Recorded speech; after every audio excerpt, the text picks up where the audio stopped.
हम लोग एनसीईआरटी के बैक एक्सरसाइज क्वेश्चंस करने वाले हैं चैप्टर मोशन का। तो चलो स्टार्ट करते हैं।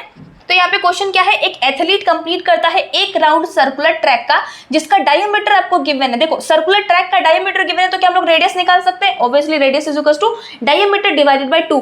तो इसका डायमीटर से हम लोग रेडियस निकाल लिए। अब बोल रहा है कि एक राउंड को वो एथलीट कंप्लीट करता है in time 40 second, time given है 40 सेकेंड, ठीक है।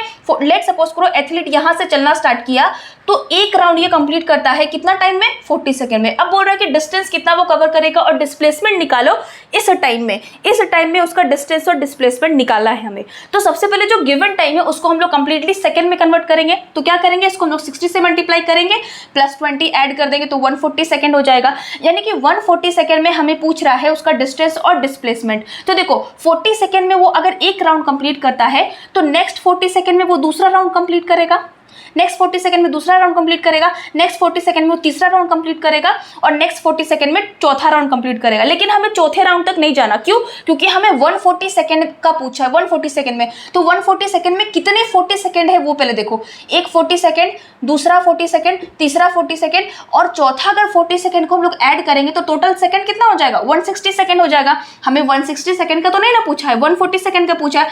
तो ये कितना हो गया, 120 प्लस 20 और कर दो तो 20 और इसमें ऐड कर दो तो कितना हो जाएगा, 140 सेकंड हो जाएगा टोटल। 120 प्लस 20 140 सेकंड हो जाएगा।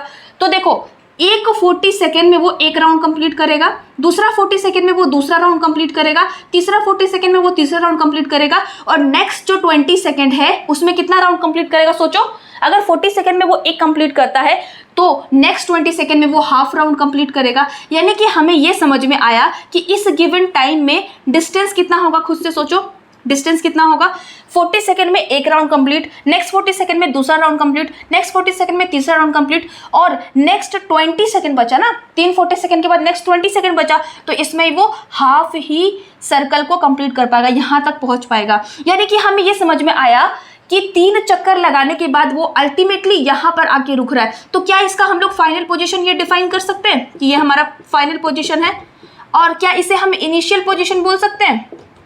यहाँ से वो स्टार्ट किया तो ये इसका इनिशियल पोजीशन हो जाएगा। अब डिस्टेंस निकाल लो, कितना टाइम कितना चला वो, 2 पाई आर। एक सर्कल कंप्लीट करता तो कितना डिस्टेंस ट्रेवल करता है, 2 पाई आर। क्योंकि डिस्टेंस जो होगा वो डायमीटर के डिस्टेंस जो होगा वो तुम्हारा सर्कमफेरेंस के इक्वल होगा। क्यों सर्कमफेरेंस के इक्वल, क्योंकि सर्कमफेरेंस तो बाउंड्री का लेंथ होता है ना, और बाउंड्री का लेंथ ही हमारा डिस्टेंस हो जाएगा। तो 2 pi R plus 2 pi R plus 2 pi R, ये एक 40 सेकंड, ये दूसरा 40 सेकंड में, तीसरा 40 सेकंड में और नेक्स्ट 20 सेकंड बचा तो 20 सेकंड में वो पूरा सर्कमफेरेंस थोड़ी ना कवर कर रहा है, हाफ कर रहा है। तो 2 पाई आर डिवाइड बाई 2 करेंगे तो पाई आर। तो टोटल डिस्टेंस कितना आ गया, 2 pi plus 2 pi R, 2 plus 2 pi R plus 1 pi R. Total distance आ जाएगा तुम्हारा 7 पाई आर। तो 7 इंटू पाई का वैल्यू 22/7 इंटू रेडियस हमें पता है 100 है, 100 कैंसिल तो 2200 metre will be your distance. अब डिस्प्लेसमेंट क्या होगा, देखो हमें पता है कि ये हमारा इनिशियल पोजीशन है, ये हमारा फाइनल पोजीशन है। तो एक बात बताना, डिस्प्लेसमेंट होता क्या है, इनिशियल पोजीशन और फाइनल पोजीशन के बीच का जो शॉर्टेस्ट पाथ होता है उसे तो हम डिस्टेंस बोलते हैं।